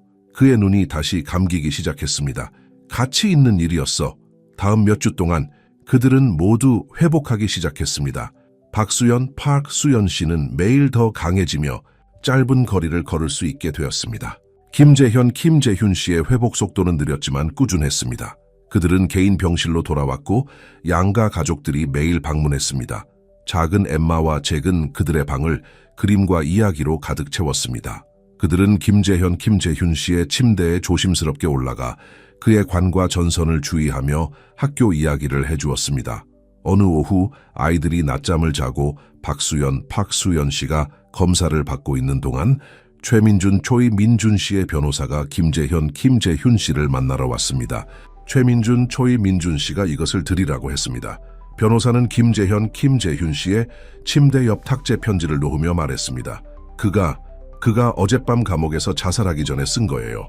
변호사가 떠난 후 김재훈 씨는 오랫동안 봉투를 바라보았습니다. 박수연 씨가 검사에서 돌아왔을 때 그녀는 그가 열지 않은 편지를 들고 있는 것을 발견했습니다. 제가 읽어드릴까요? 그녀는 부드럽게 물었습니다. 김재훈 씨는 고개를 끄덕였습니다. 박수연 씨는 편지를 열고 읽기 시작했습니다. 친애하는 재현 씨께 이 편지를 읽을 때쯤이면 저는 세상을 떠났을 것입니다. 재판을 받는 수치심, 그리고 제가 당신과 수연 씨에게 했던 일을 모두가 알게 되는 것을 감당할 수 없었습니다. 하지만 그보다 더 중요한 것은 더 이상 죄책감 속에서 살 수 없었습니다. 당신은 제 가장 친한 친구였고 저는 질투심 때문에 당신의 삶을 파괴했습니다. 당신과 수연 씨가 얼마나 완벽하게 함께하는지, 당신의 사랑이 얼마나 순수한지 보았습니다. 저는 그런 사랑을 알지 못했습니다. 제 인생은 돈과 권력에 대한 것이었습니다. 제가 당신을 저와 같이 만들 수 있다면 냉정하고 성공에만 집중하는, 그러면 어쩌면 외로움을 느끼지 않을 것이라고 생각했습니다. 저는 제가 당신 둘을 돕고 있다고 스스로에게 말했습니다. 수연 씨가 당신을 가로막을 것이고 당신은 위대함을 성취하기 위해 자유로워야 한다고 말이죠. 하지만 진실은 제가 당신을 가로막고 있었다는 것입니다. 진정한 위대함은 돈이나 권력이 아닙니다. 그것은 다른 사람들을 위해 사랑하고 희생할 수 있는 능력입니다. 당신과 수연 씨가 항상 이해했던 것입니다. 제가 가진 모든 것을 엠마 설리반 재단에 기부합니다. 당신 둘에게서 빼앗은 것 15년의 행복과 비교하면 얼마 되지 않지만요. 하지만 어쩌면 다른 사람들이 제가 이해하지 못했던 사랑을 찾는 데 도움이 될 수 있을 것입니다. 미안합니다. 제가 한 모든 일 후에 그 말이 아무 의미가 없다는 것을 알고 있습니다. 하지만 미안합니다. 잘 가요, 민준, 박수연. 박수연 씨는 편지를 접어 김재현, 김재훈 씨를 바라보았습니다. 괜찮아요? 김재현, 김재훈 씨는 한참 동안 조용했습니다. 15년 동안 그를 미워했습니다. 이제 그저 슬퍼요. 그는 인생에서 정말 중요한 것이 무엇인지 이해하지 못했어요. 무엇이요? 이것. 김재현, 김재훈 씨는 그녀의 손을 잡았습니다. 사랑, 가족. 작은 엠마가 제게 그림을 보여줄 때 그녀의 얼굴이 환해지는 모습, 제게 웃음소리, 일출을 보면서 당신의 손을 잡고 있는 기분. 최민준, 초이민준 씨가 되려고 했을 때 제가 잊었던 모든 것들. 바로 그때 정서희 씨가 아이들과 함께 도착했습니다. 작은 엠마는 김재현, 김재훈 씨에게 그녀의 최신 그림을 보여주기 위해 달려갔습니다. 바닷가 근처 집 밖에서 그들의 가족이 함께 있는 그림이었습니다. 당신이 건강해지면 우리 저기에 살 거예요. 그녀는 자랑스럽게 발표했습니다. 엄마가 매주 방문할 수 있다고 했어요. 김재현, 김재훈 씨는 작은 소녀의 머리 위로 박수연 씨를 바라보며 미소 지었습니다. 매주 그는 동의했습니다. 그리고 큰 가족 저녁 식사를 하고 정원을 만들고 그리고 강아지를 키울까요? 제기 희망에 차서 물었습니다. 그리고 강아지를 키울 거예요? 김재현, 김재훈 씨는 약속했습니다. 그날 밤 그들이 서로 가까이 붙여놓은 각각의 병원 침대에 누워 있을 때 박수연 씨는 말했습니다. 제 최신 검사 결과가 나왔어요. 김재현, 김재훈 씨는 그녀를 걱정스럽게 바라보며 돌아섰습니다. 그리고요? 정서희. 박사님은 제가 병원을 떠날 만큼 충분히 건강하다고 말씀하셨어요. 면역 체계가 거의 정상이래요. 수연 씨, 정말 멋져요. 하지만 당신 없이는 떠나지 않을 거예요. 그녀는 단호하게 덧붙였습니다. 우리가 모든 것을 함께 극복하겠다고 약속했잖아요. 기억나요? 김재현, 김재훈 씨는 그녀의 손을 잡았습니다. 제 부모님이 우리에게 제공한 해변가의 집, 그걸 회복센터로 만들 수 있을까요? 환자와 그들의 가족들이 치료를 받는 동안 머물 수 있는 곳 말이에요. 재단의 또 다른 지부요? 네, 몸뿐만 아니라 마음도 치유하는 곳이요. 이 방이 우리에게 그랬던 것처럼요. 박수연, 소연 씨는 미소 지었습니다. 좋은 생각이에요. 그들의 창밖으로 보름달이 도시 위로 떠올랐습니다. 그 달빛 아래 서로를 잃고 다시 찾은 두 사람은 병원 침대를 사이에 두고 손을 잡고 한때 불가능하다고 생각했던 미래를 계획했습니다. 성공이나 권력이 아니라 사랑, 가족, 그리고 두 번째 기회의 치유력으로 만들어진 미래였습니다. 수술 후 석 달 만에 김재현, 김재훈 씨와 박수연 씨는 마침내 병원을 떠났습니다. 그날은 밝고 맑았고 새로운 시작에 완벽했습니다. 그들의 가족들은 작은 엠마와 제기 만든 풍선과 환영 현수막을 들고 주차장에서 기다리고 있었습니다. 준비됐어요? 김재현, 김재훈 씨는 아직 완전히 회복되지 않았지만 박수연 씨의 휠체어를 밀며 물었습니다. 완전히 준비됐어요. 박수연 씨는 그들의 결혼 반지, 원래의 반지와 김재현, 김재훈 씨가 새로 준 약혼 반지가 담긴 작은 상자를 들고 대답했습니다. 그들은 서울 시내에 있는 김재현, 김재훈 씨의 저택 대신 그의 부모님의 해변가 집으로 향했습니다. 차로 2시간이 걸렸고 그동안 박수연 씨는 김재현, 김재훈 씨가 뒷좌석에서 잠든 동안 그의 손을 잡고 있었습니다. 한감 치료로 여전히 피곤했지만 그의 의사들은 낙관적이었습니다. 암은 치료에 잘 반응하고 있었습니다. 그들이 도착했을 때 박수연 씨는 숨을 들이켰습니다. 해변가의 집은 그녀가 상상했던 단순한 오두막이 아니었습니다. 바다 바로 앞에 있는 아름다운 3층짜리 집이었고 넓은 베란다와 바다를 향한 거대한 창문이 있었습니다. 어서 오세요.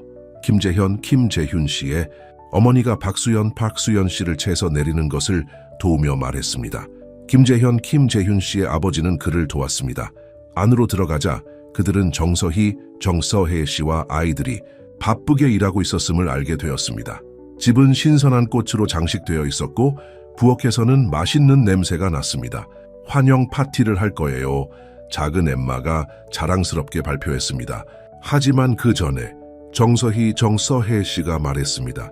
두 분이 뭔가를 봐야 해요. 그녀는 한때 집의 차고였던 곳으로 그들을 안내했습니다. 최첨단 의료실로 개조되어 있었고 그들의 지속적인 치료에 필요한 모든 것이 있었습니다. 이제 의사 선생님들이 여기로 올 수 있어요. 정서혜 씨가 설명했습니다. 절대적으로 필요한 경우가 아니면 병원에 갈 필요가 없어요. 김재현, 김재윤 씨는 놀라움 속에 주위를 둘러보았습니다. 이걸 어떻게 이렇게 빨리 다 했어요? 당신의 재단에서 자금을 지원했습니다. 정서혜 씨가 미소를 지으며 말했습니다. 우리가 건설할 계획인 회복센터의 시험 운영입니다. 이 시설이 두 분에게 효과가 있다면 다른 환자들을 위해 모델로 사용할 것입니다. 박수연 씨는 김재현, 김재윤 씨의 손을 잡았습니다. 다른 가족들을 돕겠다는 그들의 꿈이 이미 현실이 되고 있었습니다. 그날 저녁, 그들은 새 집에서 첫 가족 저녁 식사를 했습니다. 작은 엠마와 잭은 식탁을 직접 차렸지만 식기류는 어울리지 않았고 접시 중 일부는 뒤집혀 있었습니다. 새로운 시작을 위해 김재현, 김재윤 씨의 아버지가 건배를 제안했습니다. 그들이 식사를 하는 동안 그들은 그들의 계획에 대해 이야기했습니다. 재단은 누구도 예상하지 못했던 속도로 성장하고 있었습니다. 초이민준 씨의 돈과 김재현, 김재윤 씨의 자원이 결합되어 그들은 심각한 질병을 앓고 있는 수백 명의 가족을 도울 수 있었습니다. 12번째 회복센터에 이미 30건의 신청이 접수되었습니다.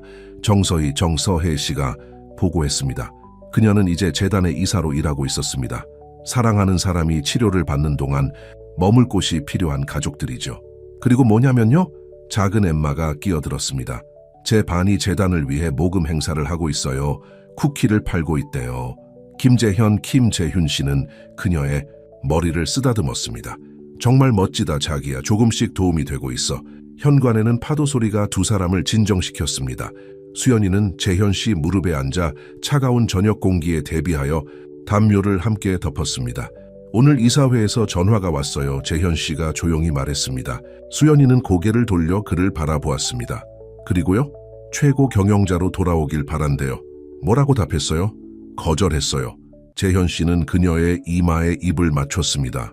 난 더 이상 그런 사람이 아니에요. 다시 냉철한 왕이 되고 싶지 않아요. 재단에 집중할 거예요. 수연이는 미소 지었습니다. 정말이에요. 그 회사를 세우려고 얼마나 열심히 일했는데 회사는 나 없이도 잘 돌아갈 거예요. 지금은 수연 씨 가족이나 서희 씨 가족처럼 도움이 필요한 가족들이 있어요. 그게 어떤 사업 거래보다 더 중요해요. 바로 그때 흥분한 짖는 소리가 들렸습니다. 잭이 현관으로 달려나왔습니다. 제임스 삼촌, 엠마 이모 어서 와봐요. 그들은 그를 따라 안으로 들어갔는데 빨간 리본을 한 금색 리트리버 강아지가 있었습니다. 이름은 럭키예요. 어린 엠마가 말했습니다. 우리가 함께여서 정말 운이 좋으니까요. 강아지는 재현 씨와 수연이에게로 뛰어가 꼬리를 격렬하게 흔들었습니다. 수연이는 무릎을 꿇고 강아지를 쓰다듬었고 강아지가 그녀의 얼굴에 키스를 퍼붓자 웃었습니다. 기억했네. 그녀가 재현 씨에게 말했습니다. 네가 항상 골든 리트리버를 원했다는 걸요? 물론이죠. 재현 씨는 바닥에 그녀 옆에 앉아 강아지가 자신의 무릎에 올라타도록 했습니다. 우리의 초기 데이트에 대한 모든 것을 기억해요. 마치 네가 바닷가에 있는 집과 강아지, 그리고 일요일 가족 저녁 식사에 대해 이야기하던 것처럼 이제 우리에게 모든 것이 있네요. 수연이는 부드럽게 말했습니다. 그날 밤 모두 집으로 돌아가고 강아지는 새 침대에서 잠든 후 재현 씨와 수연이는 바다가 내려다 보이는 침실에 앉아 있었습니다. 달빛이 물 위에 은빛, 길을 만들었습니다. 말씀드릴 것이 있어요. 수연이는 재현 씨의 손을 잡으며 말했습니다. 서희 선생님께서 최근 검사 결과를 알려주셨어요. 재현 씨는 숨을 죽이고 기다렸습니다. 치료가 예상보다 훨씬 잘 되었어요. 선생님 말씀으로는 몇 달이 아니라 몇 년이 될 수도 있다고 해요. 당신과 우리 가족과 함께 보낼 수 있는 몇 년이요. 재현 씨는 그녀를 가까이 끌어당겼고 눈물이 그의 얼굴을 타고 흘러내렸습니다. 하느님께 감사합니다. 그는 속삭였습니다. 하느님께 감사합니다. 그리고 당신의 암은요? 아직 싸우고 있지만 의사들은 낙관적이에요. 당신이 여기 있고 행복하다는 것이 내 치유에 도움이 된다고 해요. 수연이는 그의 얼굴을 부드럽게 만졌습니다. 우리는 괜찮을 거예요. 그렇죠? 괜찮은 것 이상이에요. 재현 씨는 작은 수첩, 그들의 버킷리스트를 꺼냈습니다. 우리는 아직 이루어야 할 꿈이 많아요. 수연이는 목록을 보았습니다. 많은 항목이 이미 체크되었지만 더 많은 항목이 남아 있었습니다. 장미 정원을 가꾸다, 항해를 배우다, 어린 엠마의 학교 연극을 보다, 잭에게 낚시를 가르치다, 첫 번째 회복센터를 열다, 해변에서 혼례서약을 갱신하다, 대학 시절 이야기했던 모든 곳을 여행하다, 다른 사람들에게 영감을 주는 우리의 이야기를 쓰다. 이제 시간이 있어요. 재현 씨가 그녀를 가까이 끌어안으며 말했습니다. 우리가 꿈꿔왔던 모든 것을 할 시간이요. 그들의 창문 밖에서 럭키가 정원의 무언가를 향해 짖었습니다. 복도 아래쪽에서 그들은 두 사람 모두를 살아있게 해주는 의료 장비의 부드러운 윙윙거리는 소리를 들을 수 있었습니다. 그들의 여정이 끝나지 않았고 앞으로도 힘든 날들이 있을 것이라는 것을 상기시켜 주는 것이었습니다. 하지만 이제 그들은 15년 동안 그리워했던 것을 가지고 있었습니다. 서로 그리고 배신, 질병, 시간 자체를 견뎌낸 사랑을 말입니다. 그들에게는 가족이 있었고 재단과 함께 목적이 있었으며 무엇보다도 희망이 있었습니다. 수연이는 그들의 결혼 반지를 꺼내 두 사람의 손가락에 끼웠습니다. 이 반지들은 이제 꽤나 많은 이야기를 담고 있네. 그녀가 말했습니다. 최고의 이야기요. 재현 씨가 대답했습니다. 행복한 결말을 가진 이야기. 그들은 서로의 팔에 안겨 잠들었고 파도 소리는 부드러운 자장가였습니다. 내일 어떤 어려움이 닥쳐올지라도 마치 15년 전에 해야 했던 것처럼 함께 그것에 맞설 것이라는 것을 알고 있었습니다. 해변집으로 이사 온 지 6개월 후 재현 씨와 수연이는 명동성당 앞에 섰습니다. 15년 전 수연이가 도망쳤던 그 운명적인 날 이후로 처음이었습니다. 이게 확실해요? 재현 씨가 그녀의 손을 꼭 잡으며 물었습니다.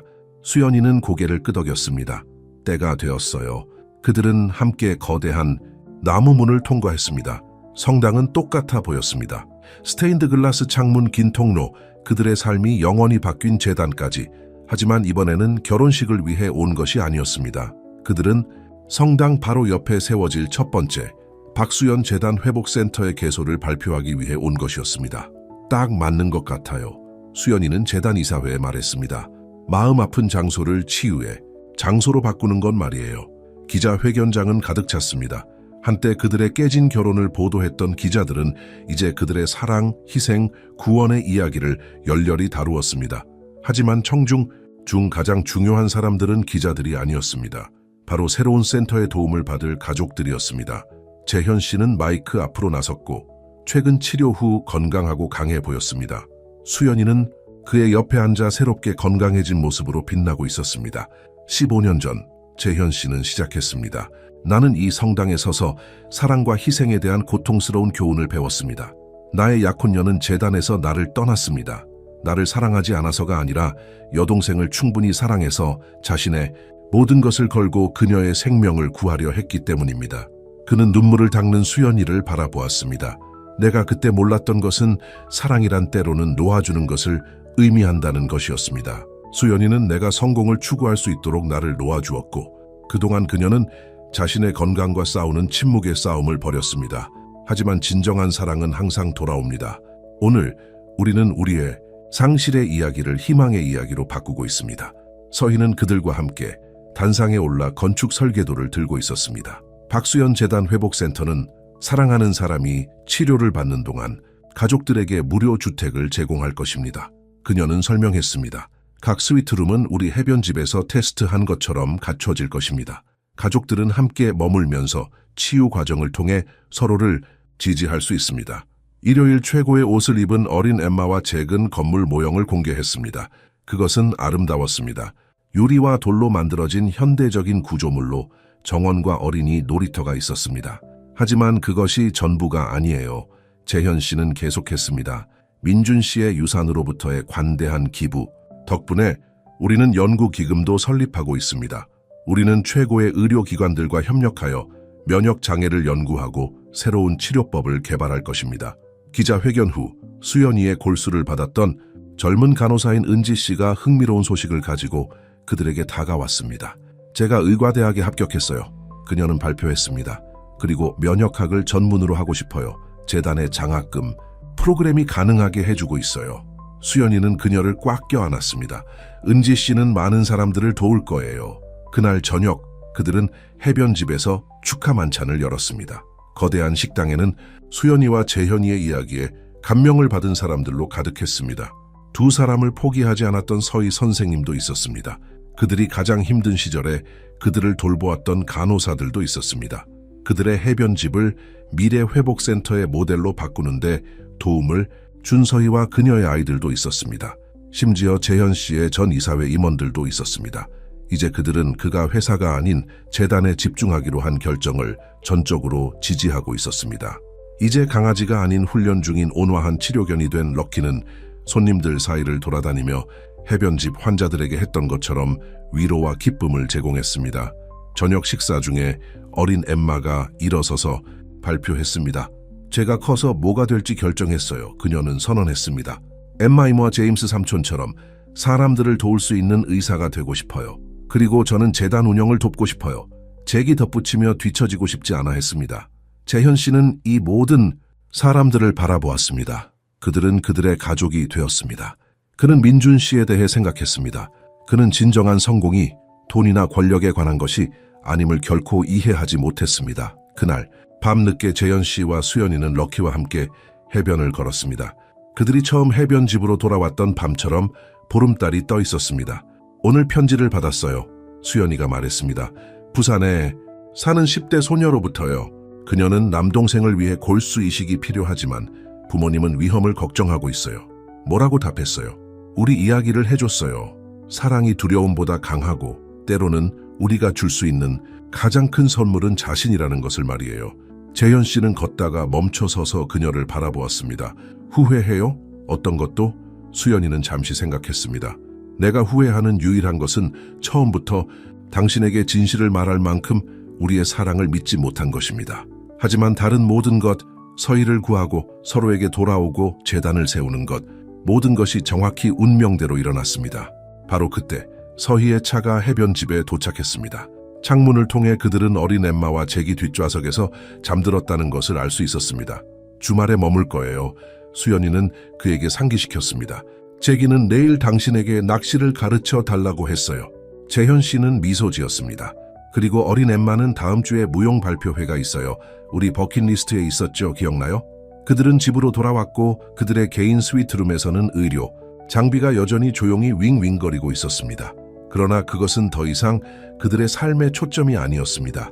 대신 그들의 집은 아이들의 웃음소리, 가족 저녁 식사, 그리고 다른 사람들을 돕는 기쁨으로 가득했습니다. 재현 씨의 사무실에는 병원 웨딩 사진 옆에 원래 결혼 반지가 상자에 담겨 있었습니다. 오래된 것과 새로운 것, 두 개의 반지는 15년간의 분리, 질병, 오해를 견뎌낸 사랑 이야기를 들려주었습니다. 하지만 그보다 더 중요한 것은 반지나 사진, 심지어 엠마의 이름을 딴 재단에도 있지 않았습니다. 그것은 그들이 여기 함께 건강하고 온전하게 그것을 가장 필요로 하는 아이들과 그들의 사랑을 나눌 준비가 되어 있다는 단순한 사실에 있었습니다. 수연이는 두 개의 반지 세트를 모두 꺼내 꼈습니다. 옛 것, 새 것. 그녀는 미소 지으며 말했습니다. 빌린 것, 푸른 것, 재현. 씨가 바다를 향해 창문을 가리키며 말했습니다. 멀리서 그들은 해변에 부서지는 파도 소리를 들을 수 있었습니다. 그들의 사랑처럼 끊임없고 영원한 파도였습니다. 그들 위로 별들이 수연이의 반지에 박힌 다이아몬드처럼 반짝였습니다. 가장 어두운 시간에도 빛이 길을 찾는다는 것을 상기시켜 주는 것이었습니다. 다음 모험 준비됐어요? 재현 씨가 물었습니다. 수연이는 그에게 부드럽게 키스했습니다. 당신과 함께라면요? 항상요. 그래서 그들의 이야기는 원래대로 돌아왔습니다. 15년 전 명동 성당에서 수연이가 돌려준 결혼 반지는 그들 중 누구도 상상할 수 없었던 여정을 시작했습니다. 시간보다 강력하고 질병보다 강하며 성공이나 부나 권력보다 더 위대한 사랑임을 증명하는 여정이었습니다. 그들의 사랑은 그들의 마음을 치유했을 뿐만 아니라 다음 세대를 위해 치유를 돕는 유산을 만들었습니다. 재단을 통해 미래의 위탁 아동을 통해 그들이 만질 모든 삶을 통해 그들의 이야기는 계속될 것입니다. 결국 삶의 가장 큰 진리는 고통과 희생을 통해 그들이 모두 배운 것이었습니다. 진정한 사랑은 결코 죽지 않습니다. 그것은 더 강해지고, 더 많은 마음을 포용하고, 더 많은 상처를 치유하고, 더 많은 기적을 창조하기 위해 뻗어나갑니다. 그들이 서로의 팔에 안겨 잠들자 달빛에 반짝이는 반지를 알아차렸습니다. 그들의 이야기는 실제로 끝나지 않았다는 것을 알았습니다. 모든 최고의 사랑 이야기처럼 다시 시작되었을 뿐입니다. 끝.